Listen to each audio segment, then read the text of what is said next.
October 12, 1944. Caldwell Farm, Marion County, Iowa. Dawn had not yet surrendered to the fields. A low, chill fog hugged the corn rows like breath from the earth itself, and the smell of damp soil and diesel threaded the air.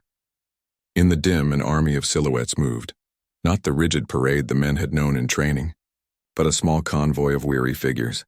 2 civilian pickups loaded with crates of tools, a flatbed with a grain binder, and a dark army truck carrying 8 German prisoners of war under the watch of 2 armed military policemen.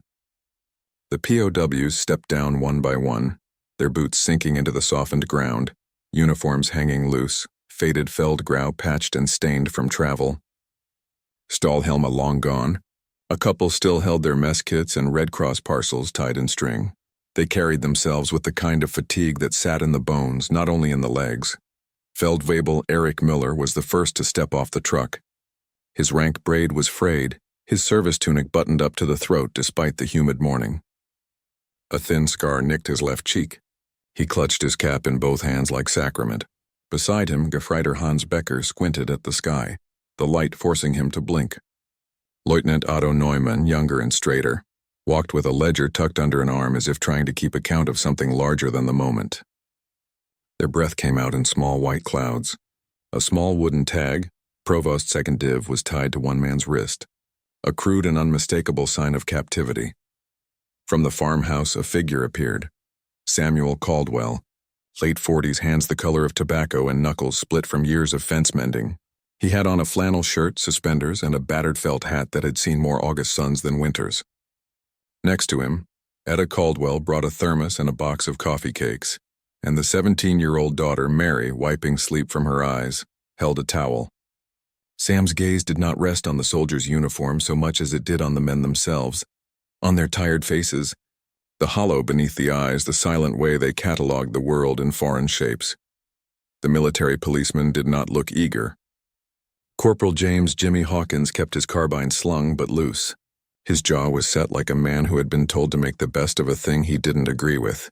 The POWs were required labor under the Geneva Convention, the paperwork said, but the papers did not say how you were meant to feel when the farmer offers an extra slice of pie. It started with a handshake. Not the formal, armored grips of enemy officers, but the plain, uncertain clasp of 2 men who shared that unmistakable knowledge of hands hardened by work. Sam's fingers were warm, calloused. Eric's were cool, thinner than Sam's, but with the same stubbornness.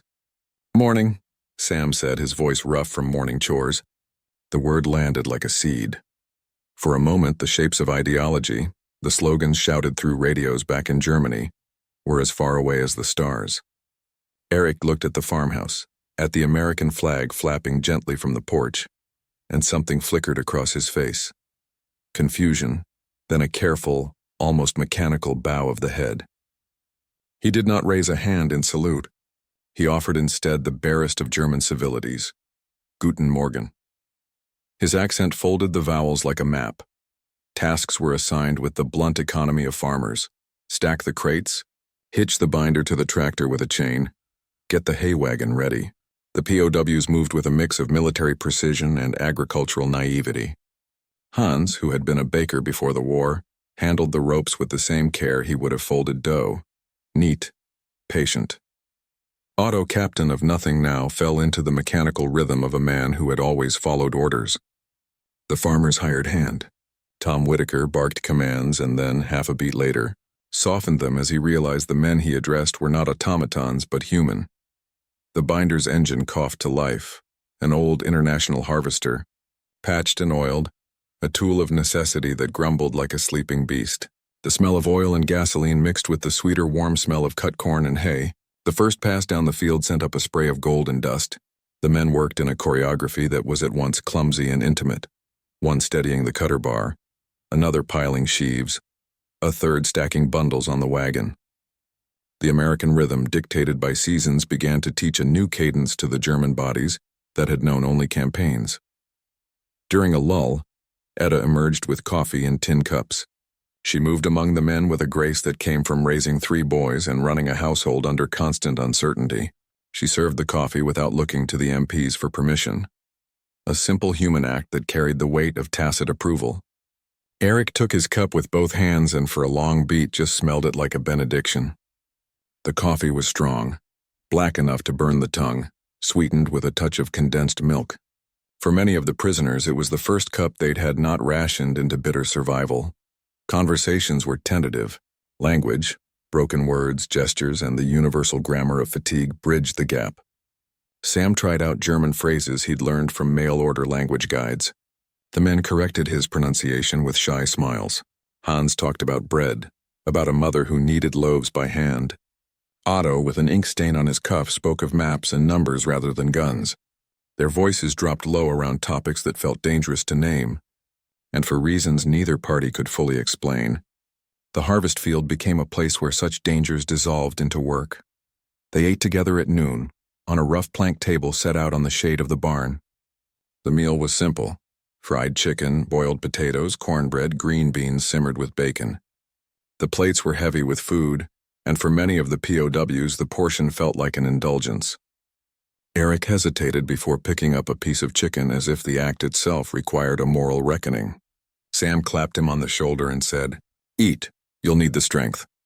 There was no fanfare, only the clatter of cutlery. The occasional laugh from Mary as she teased Hans for his awkward use of a fork. As the sun edged toward the horizon, the work slowed. The long shadow of the farmhouse stretched across the field, and the men's faces softened in the dying light. For the soldiers who had been taught to measure a nation's worth in speeches and laws, in banners and marches, the scene was quietly revolutionary. A land where strangers offered bread, where a farmer's daughter handed you a towel, where the ordinary acts of hospitality undermined the extraordinary ideology they'd been raised to embrace. A thin hush settled over the field, and for the first time since leaving their country, the POWs felt something like the dangerous humid warmth of normalcy. It was not propaganda. It was the ordinary miracle of people feeding people and expecting nothing more than sweat in return. Erich looked up at the sky, then at the faces around him, and let out a laugh that was half incredulity, half release. October 12, 1944, evening. Caldwell Farmhouse kitchen. The farmhouse glowed with the golden hue of kerosene lamps, each flame flickering against walls lined with tin pans, and the faint shadow of a clock ticking too loudly in the quiet. Outside, the cornfields were dark, the wind whispering through the stalks like distant voices. Inside, the atmosphere was warm, thick with the smell of roasting meat, simmering potatoes, and the faint tang of wood smoke curling up from the stove. The POWs had been scrubbed clean at the pump, but the grime of travel and toil still clung faintly to their hands, under nails they couldn't entirely hide. Erich Müller, still uneasy, sat stiffly on a wooden chair, the legs creaking under him. Hans Becker sat cross-legged on the floor, watching the firelight dance over the old hearth, while Otto Neumann lingered near the table, pencil in hand, doodling marks on a scrap of paper, though none of the men knew what they were. Samuel Caldwell poured coffee from a chipped enamel pot, the steam rising in lazy spirals. "Sit, eat, don't be shy," he said. His tone carried the authority of someone used to getting work done but softened by the evening calm. Etta handed out bowls of stew and bread, her hands steady despite the tension in the room. Mary hovered at the edge, curious yet careful not to offend the men by staring too long. At first, conversation was fractured. German words stumbled over English, English words over German. Names were exchanged. Müller, Becker, Neumann, Sam, Etta, Mary. They began to map the other's presence through these names, linking them to gestures and expressions. Erich, with the aid of a tattered notebook and pencil, began sketching a crude map of the farm, pointing to the barn, the fields, the fence lines, trying to communicate the scale of their work. Sam nodded, his eyes lighting up in comprehension. Hans, quieter than the others, finally spoke in broken English. "Bread, like my mother. Soft." He held up his bread roll like a relic. Etta smiled. "You like it? I make it every week." The simplicity of the exchange, mundane in a civilian life, struck Hans like a revelation. In Germany, his words might have been swallowed in noise or suspicion. Here, they were received with care. Erich leaned back, loosening the top button of his tunic, and studied the family. He noticed the chipped paint on the cupboards, the stacks of firewood against the walls, the softness in Mary's laughter when Hans tried to repeat a rhyme she taught him. He realized that no one here was interested in uniforms or flags or duty to an abstract ideology. They were interested in him, a German soldier, simply because he existed and shared their meal. Stories began to emerge between mouthfuls. Sam talked of harvest past, of frost and drought, of the stubborn mules that refused to pull the plow. The POWs in return shared memories tinged with homesickness, a bakery in Hamburg, the smell of rye bread, the laughter of siblings echoing through small streets. Otto spoke quietly of maps of routes through Alsace-Lorraine, never revealing strategic details but hinting at the world beyond the farm. The MPs, Hawkins and his partner, sat slightly apart. They were silent observers, yet even they couldn't ignore the subtle transformation. They exchanged glances that spoke of cautious disbelief. These men, once marked as enemies, were laughing, shrugging, sharing meals. Their hands, once weapons or instruments of war, were now reaching for forks, for coffee, for slices of cornbread. As the night deepened, Etta fetched a worn accordion from the corner and played a few notes. Mary clapped along, hesitant at first, then bold. The Germans, initially bewildered, soon joined. Hans hummed a tune he remembered from childhood, the others listening, then adding low murmurs, creating an improvised choir in the warm kitchen. The music was clumsy, mismatched in rhythm, but somehow perfect, proof that human connection could override language. Uniforms and duty. Erich sat by the stove, tracing the lines of a burn mark on the hearth with a finger, and thought of Berlin, of rallies, of orders given and obeyed. None of it seemed to matter here. The warmth of the room, the shared laughter, the kindness of strangers, these were experiences alien to him, yet they struck him as undeniable, as real as the fire that warmed his hands. By the time the candles had burned low, the POWs were silent, resting in chairs or stretched on the floor on blankets provided by Etta. Outside, the wind rose, rustling the now darkened cornfields. Inside, the farmhouse breathed a gentle rhythm, the occasional cough, the scrape of a chair, the soft murmur of sleep. For the first night, Erich, Hans, and Otto felt neither captured nor captor, neither soldier nor enemy. They were simply men, sharing the fragile, ordinary miracle of a meal and a roof in a land they had been taught to despise. The dichotomy was sharp, loyalty to country versus loyalty to human decency. And yet, in the warmth of Caldwell Farm, the choice seemed obvious, even if unspoken. October 13th, 1944. Caldwell Farm, morning. The first light of dawn stretched like a pale ribbon across the horizon, revealing dew-specked fields and the long shadows of cornstalks. The POWs rose quietly from their makeshift sleeping spots on straw-stuffed blankets, rubbing stiff muscles from a day of labor they had not yet fully understood. Outside, the chill was sharper than the night, biting at exposed skin, but the promise of work, of routine, pulled them toward the fields. Samuel Caldwell met them at the barn door, his breath visible in the cold. "We've got a long day. Corn's dry, oats are ready. You'll get the hang of it." His tone was direct but patient. He handed each prisoner a pair of work gloves, thick and worn, and nodded toward the binder and wagons. Erich took the gloves, examining the rough stitching as if reading Braille, then slipped them on. The fabric was coarse, protective, yet unfamiliar in its purpose. This day was about learning rhythm. The POWs had been trained in the precision of war, drills designed to react to orders instantly, movements measured, coordinated, efficient. Here, rhythm was dictated by the land itself, the tilt of the tractor, the slope of the field, the speed at which the corn needed to be cut to avoid spoilage. Hans, who had always measured time in ingredients and dough, found a surprising comfort in the pattern. Hook, lift, stack. Erich, by contrast, approached each motion with a mix of calculation and awe, noting how the Americans moved as if the work were a conversation rather than a command. The Americans watched too. Sam walked alongside the binder, offering advice rather than criticism. "Keep it steady. Don't try to rush the corn, it'll break the stalks. Treat it like a person, not an enemy." There was a humor in his words, subtle but clear. War teaches efficiency. Farming teaches patience. Otto Neumann, always meticulous, adjusted the binder's wheel alignment with a precision that impressed Sam. "Not bad," Sam admitted, giving a rare smile. "You Germans do know how to handle machines." By mid-morning, the POWs had begun to shed the rigid demeanor of soldiers. Hands once used to rifles now moved confidently over ropes and sheaves. Backs once tense with parade discipline bent naturally to lift, balance, and tie. They began to joke quietly with one another, using a mix of German, English, and gestures. Hans pointed at a stubborn rope and muttered, "Scheisse," only for Mary to giggle and say dang it, not that. The laughter, so simple, so human, filled the crisp morning air, blending seamlessly with the clatter of wagons and the hum of machinery. Lunch was eaten under the shade of a maple tree near the barn. Etta had packed sandwiches, cheese, and slices of apple pie.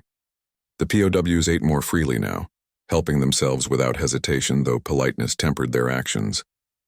Conversation turned to personal stories. Hans described the bakeries of Hamburg. Erich spoke of his father's small woodworking shop. Otto recounted the routes he had studied in his cadet days. Sam and Mary, in turn, shared memories of family gatherings, county fairs, and the local harvest festival. It was a strange and delicate exchange, former enemies and their captors finding common ground over stories of home. Afternoon brought unexpected challenges. A sudden gust scattered stacks of sheaves, sending bundles tumbling across the field.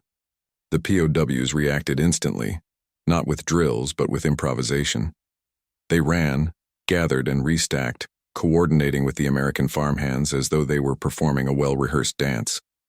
Sam stood back watching and nodded. "You're getting it," he said. "Better than some of my hired hands."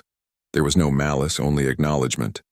The POWs' faces, usually tight with caution, softened with pride.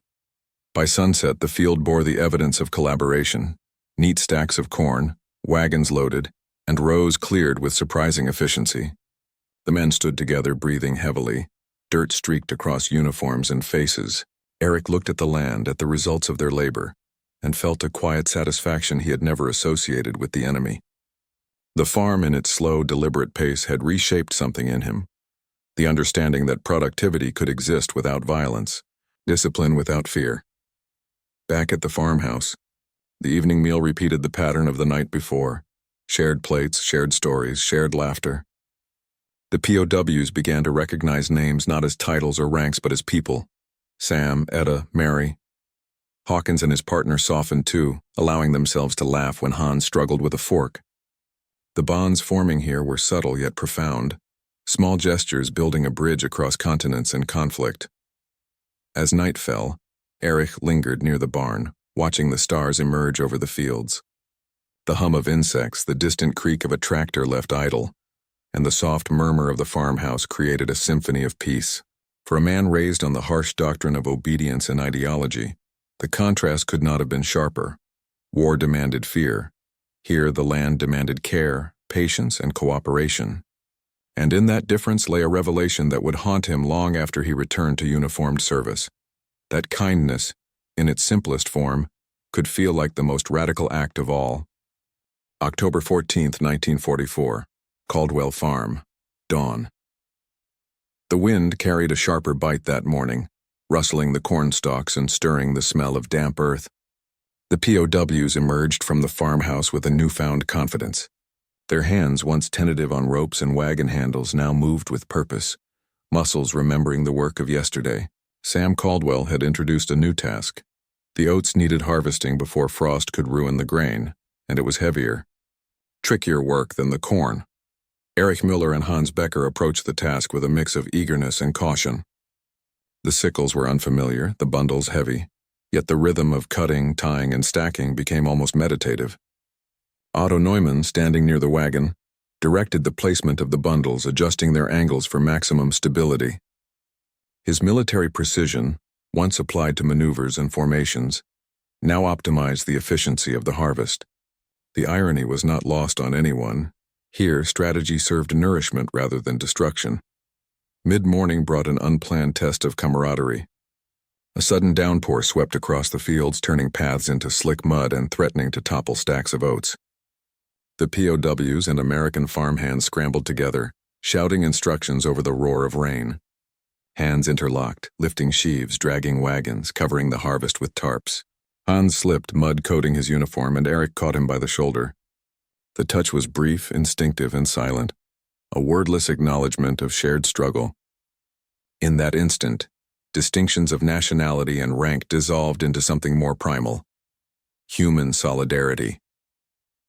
By noon, the rain had subsided, leaving behind a mist that clung to hair and clothing. Sam gathered the men under the barn's overhang for lunch, hot stew and fresh bread steaming from pots. For the first time, the POWs accepted the offerings without hesitation, even helping themselves to seconds. Conversation flowed more freely now, laughter punctuating the exchanges. Erich joked about the weight of the bundles. Hans described the odd American method of stacking corn, and Otto surprisingly recounted a story from his youth, a tale of childhood mischief in the streets of Berlin. Mary Caldwell, emboldened by the previous day's interactions, brought out a small notebook and asked Hans to teach her a German phrase. He complied, smiling, his accent thick but patient. Fleißige Hände helfen der Ernte, he said, and Mary repeated it clumsily, then laughed. Sam, watching, shook his head in amazement. You're learning faster than me, he said, earning a mock bow from Hans. Even Hawkins, sitting nearby, allowed a grin to spread across his face, the rigid lines of military vigilance softening. Afternoon brought another challenge. The hay needed baling before nightfall. The binder, old and stubborn, required both finesse and strength. Erich, remembering his observations from the day prior, suggested a slight adjustment to the tension on the belts. Sam tried it, and the machine hummed smoothly, almost purring like a tamed animal. Well, I'll be, Sam muttered. You might have a career in farming if this whole soldier thing doesn't work out. Otto and Hans exchanged a glance, faint smiles tugging at their lips. Respect was growing, mutual and unspoken, built upon competence and shared effort rather than ideology or fear. As the sun dipped below the horizon, painting the fields in gold and shadow, the men stood together, surveying their work. The harvest looked orderly, efficient, a testament not only to skill but to collaboration. Erich felt a strange pride welling up inside him, an unfamiliar sensation. Pride not in conquest or orders followed, but in creation, cooperation, and trust earned. That evening, the farmhouse kitchen was alive with warmth and noise. Pots clanged, bread was passed, and stories flowed freely. Erich, Hans, and Otto began asking questions about farm life, planting techniques, and family traditions. Sam responded with patience, sharing wisdom gathered over decades, while Etta chimed in with small tips and anecdotes. The POWs listened intently, absorbing the information as though it were strategic intelligence. Yet the underlying message was clear. Here, knowledge built community, not domination. As night fell, the 3 German soldiers lingered in the barn, leaning against wooden beams. They watched the stars flicker above the fields, the sound of night insects creating a gentle rhythm. Erich finally spoke, his voice low but certain. I never imagined, he began, pausing, that people could be so normal and yet so good. Hans nodded, wiping dirt from his hands, and Otto, scribbling in his notebook, added quietly, It is different from everything we were told, and yet it feels right. In those quiet moments, the POWs realized that the war outside the farm was distant and abstract. Here, in the cadence of harvesting, in the shared toil and simple meals, they encountered a truth that no ideology could erase. Humanity transcended uniform and nation. And in that recognition, respect was born, not commanded, not coerced, but freely given and received. October 15th, 1944, Caldwell Farm, early morning. The farmyard was alive with movement as the first pale light of dawn spilled over the horizon. Mist clung to the ground, curling around wagon wheels and the barn's wooden beams. Erich Müller squinted against the brightness, adjusting the sleeves of his tattered tunic. The men were no longer tentative. There was a fluidity in their movements, a familiarity with the chores that had been absent only days before. Today, they were no longer just soldiers following orders. They were part of the rhythm of the land. The work began in earnest. Oats, corn, and a patch of late pumpkins demanded attention, and the POWs moved alongside the Caldwells as equals in labor, their earlier caution replaced by a quiet determination. Hans Becker, lifting a heavy bundle, glanced at Mary Caldwell struggling with a row of small pumpkins. Without hesitation, he bent down, adjusting her grip and showing her the proper way to stack them. She smiled, gratitude shining in her eyes, and for a brief moment, Rank, nationality, and history dissolved into the simple act of helping one another.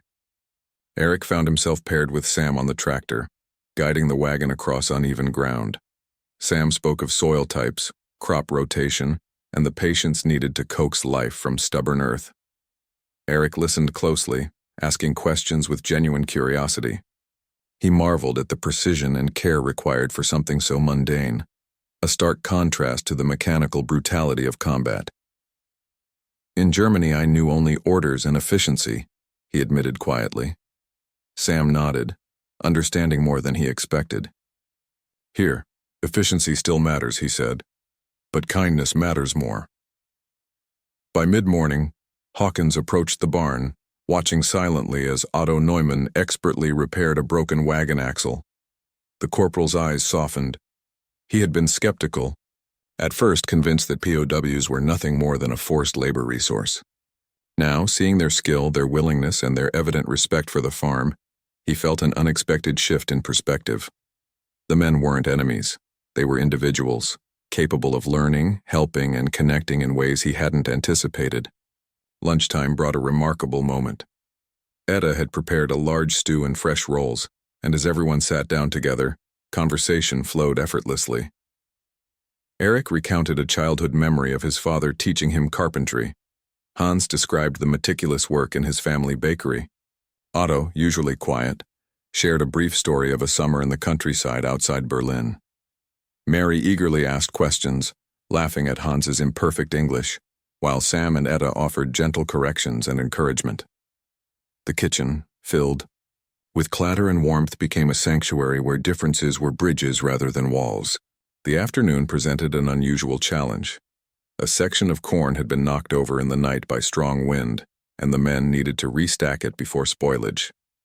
Working side by side, Americans and Germans moved with precision, their motions now almost instinctive. Sam called out directions, Erich adjusted bundles, Hans carried heavier loads without complaint, and Otto monitored alignment. It was no longer a matter of captor and captive. They were colleagues, collaborating toward a shared goal. As the sun began to dip low, casting long shadows over the field, the bonds between the POWs and the family deepened further. Samuel Caldwell clapped Erich on the shoulder. "You've got a good head for this. I wouldn't have guessed you were a soldier yesterday morning." Erich smiled, a mix of pride and disbelief. "I never thought I'd find a peace in work like this," he said. Hans nodded in agreement, while Otto, jotting down notes in his notebook, merely looked up and let the moment speak for itself. That evening after supper, Sam brought out a small radio, and the group listened to music, classical folk, a touch of swing. The Germans hummed along to familiar tunes, sharing snippets of songs from home. Mary taught them a local folk song, clapping her hands to the rhythm, while the POWs attempted to replicate the English lyrics, stumbling over the words and laughing at their mistakes. Even Hawkins and his partner leaned back in the corner, letting the moment unfold, quiet witnesses to a fragile but growing trust. As night fell, Erich walked to the edge of the field, the cool wind brushing his face. He reflected on the days, asked, the labor, the laughter, the shared meals, and the warmth that had been offered freely, without expectation or ideology. In these simple acts, passing bread, mending ropes, teaching and learning, he had encountered something the Army manuals never taught: the power of human kindness, the resilience of trust, and the subtle revolution of compassion. For the first time, he saw Americans not as the abstract enemy described in propaganda, but as people, individuals capable of generosity, patience, and connection. And in that realization, the soldiers experienced a quiet upheaval, a challenge to everything they had been trained to believe. October 18, 1944, Caldwell Farm, late afternoon. The final weeks of the harvest had arrived, and the rhythm of the fields was as familiar to the POWs as their own shadow. The corn was stacked, the oats bundled, and the pumpkins stored. The farm bore the marks of their labor, yet the transformation was not only in the land, it was in the men themselves. Erich Müller, Hans Becker, and Otto Neumann moved through the fields with quiet confidence, their hands steady, their bodies aligned with the work that had once seemed foreign. That afternoon, Sam Caldwell called everyone together to finish loading the last wagon. The sun hung low, warm and golden, casting elongated shadows over the fields. Erich looked around at his companions, American and German alike, and felt a profound sense of belonging. This was no longer a chore. It was a shared achievement, a tangible product of cooperation and mutual respect. Hans, laughing as he nearly dropped a bundle of oats, earned a gentle reprimand from Mary, which drew a ripple of laughter across the group. Otto adjusted a wheel on the wagon, his brow furrowed not with anxiety but concentration, and Sam clapped him on the back. "You've learned more than I could have hoped," he said. The military policeman, Hawkins, and his partner observed with unusual quiet.